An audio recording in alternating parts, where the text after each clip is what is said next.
ওই বন্ধু, আমরা এতদিন ধরে যেই টাকাটা জমালাম সবাই মিলে, কত টাকা হয়েছে বলতো? তুই কত জমিয়েছিস? আমি জমিয়েছি 300 টাকা। আমি 200। আমি 400। বাহ, তুই অনেক টাকা জমিয়েছিস। তাহলে মোট কত হলো? 400 প্লাস 100 500, 500 প্লাস 300 600 800 টাকা। ওই তাহলে বন্ধু, একটা নতুন সিনেমা এসেছে, দেখতে যাবি? হ্যাঁ চল, সময়টাও কেটে যাবে। হ্যাঁ চল, এমনিতে আর ঘরে গরমে বসে দেখে আর ভাল লাগছে না। তাহলে সবাই ঘর থেকে 100 টাকা আনবি, আমরা খাবো দাবো, সবাই বাইরেই আজকে খাবো।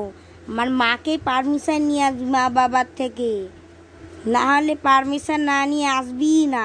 যদি পারমিশন না নেয় তাহলে ক্যান্সেল করে দে। না না, আমরা পারমিশন নিয়ে আসবো।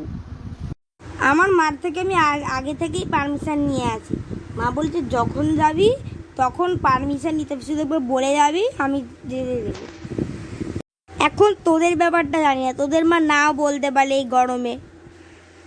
হ্যাঁ ভাই, গরমটা পড়েছে না, পুরো গা হাত ভেপে দিচ্ছি। হ্যাঁ, গরম এবার অনেক পড়েছে ভাই, আগের থেকে অনেক পড়েছে। তাহলে কটায় যাবি সিনেমা দেখতে? ওই তো 6টায় যাবো। আর বাড়ি কখন আসবি? আমি তো বললাম যে রাত্রের বাইরে রেখে আসবো, তো ভেবে নে 10টা কি 9টা মতো লাগবে। ঠিক আছে চল, তাহলে 6টায় দেখা হচ্ছে। ঠিক আছে চল, আমিও আসছি। ঠিক আছে, চল যাচ্ছি। আমিও যাই ভাই। আমিও চলে যাই, সবাই যখন চলে গেল।